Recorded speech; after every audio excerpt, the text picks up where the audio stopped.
raw version of me. I was gonna try to do like a scripted thing, a whole bunch of editing, but I see a bunch of reaction channels. They don't do any of that stuff.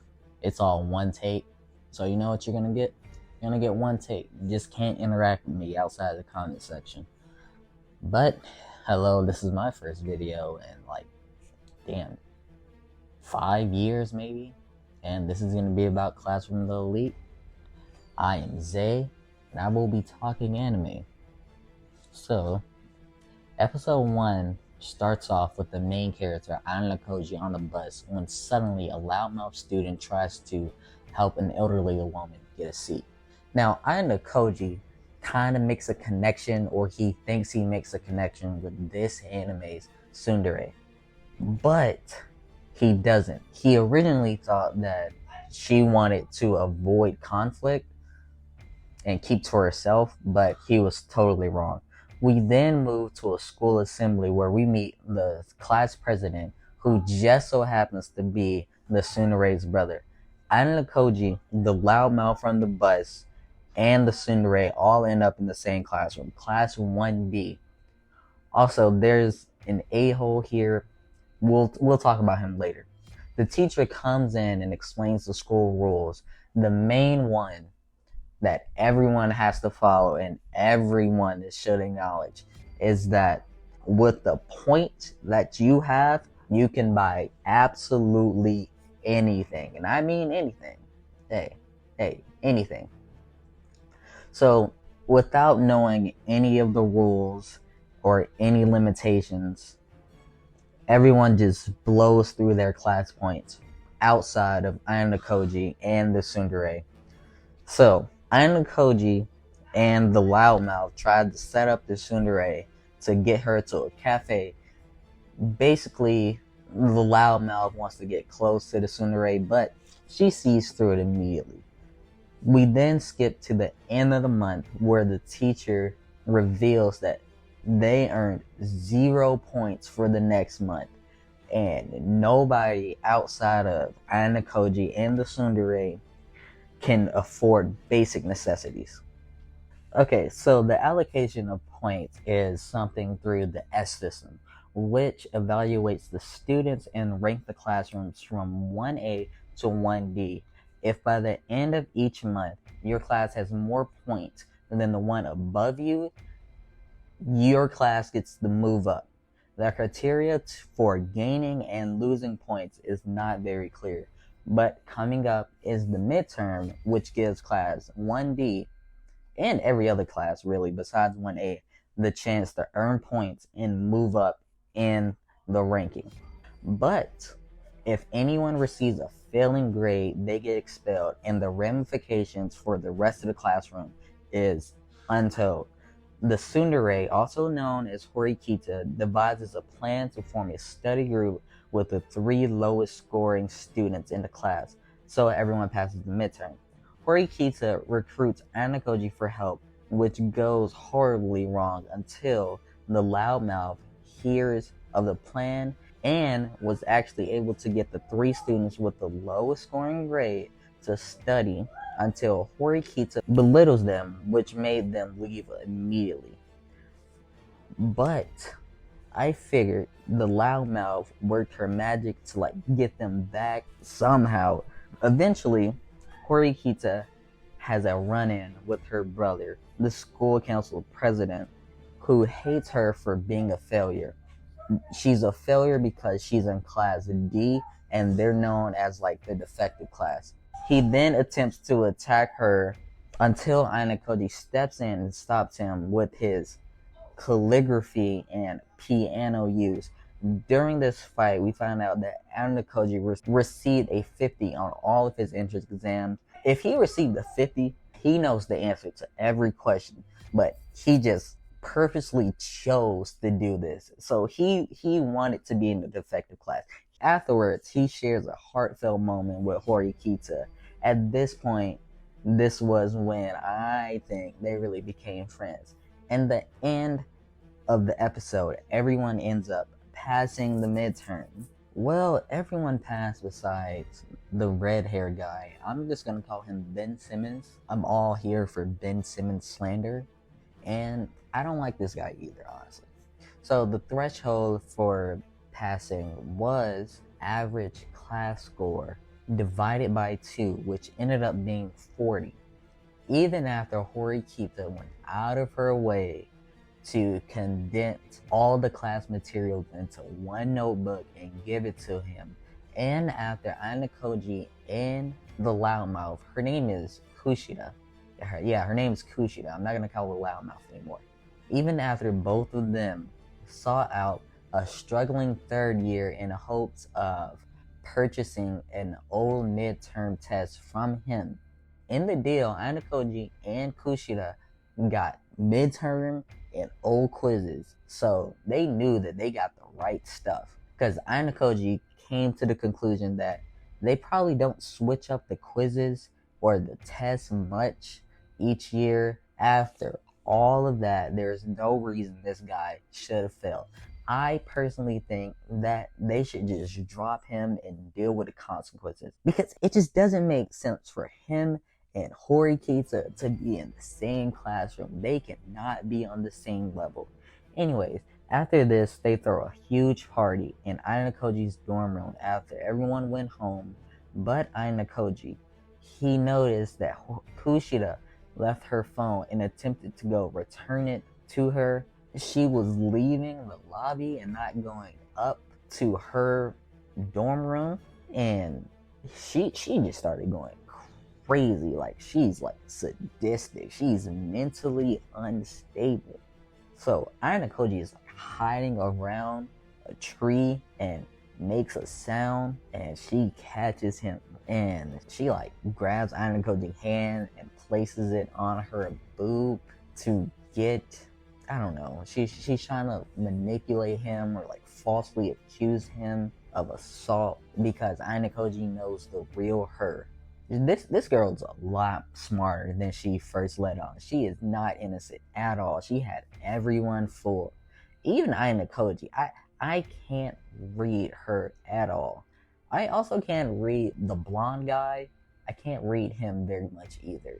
It's this guy right here. So the test scores are back in, and every class keeps their original standing. But the most important part of this episode, this is episode 4 by the way, we get a peek inside of other classrooms. The most important part is the world building in this episode.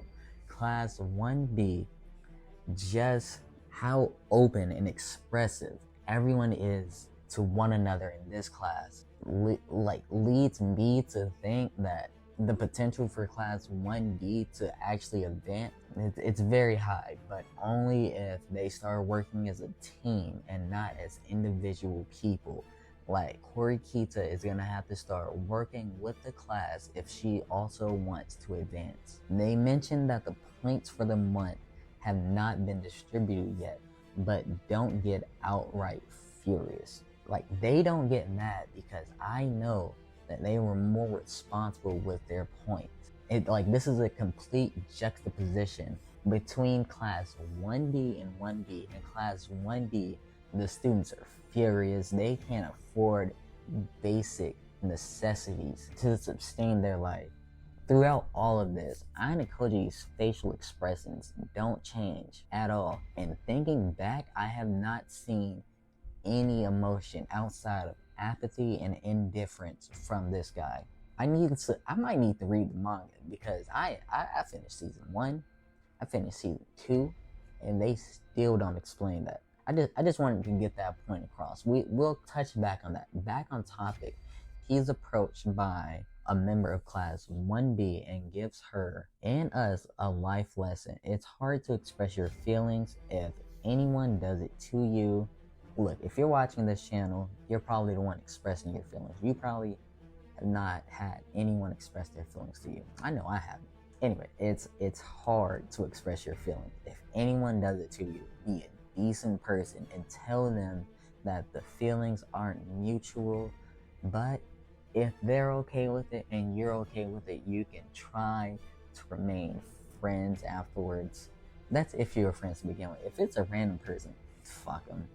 yeah, yeah, fuck them. But yeah, if you haven't noticed, after each episode, I revealed one character's name, but I'm not gonna reveal this character name because I really just don't like him. So I'm just gonna keep referring to him as Ben Simmons. Anyways, Ben Simmons is accused of beating up 3 people, and now is facing the threat of expulsion. Kushida wants everybody to band together and find out the truth behind what actually happened. Aina Koji and Horikita discuss their feelings on the matter. Horikita doesn't care either way, but Aina Koji brings up a good point. I like the concept of gaining negative points while they're at 0. No one thought about that. After all, nobody knows any of the rules. With that being said, he joins Kushida's search party. They're looking for a witness, but they have no luck until they get a helpful tip from a rich girl that's in class B. While getting help, Aina Koji noticed the astonishing amount of points that she has accumulated in this short amount of time. Later on, they get another useful tip from Horikita. She knew the witness, and the witness was Sakura, the pink-haired shy girl in the classroom, which hasn't been very important until now. Also, she's really into cameras. Just keep that in mind. Since Kushida was the reason behind why Sakura broke her camera, she agreed to go with her to get it fixed, and they dragged Aina Koji along with them.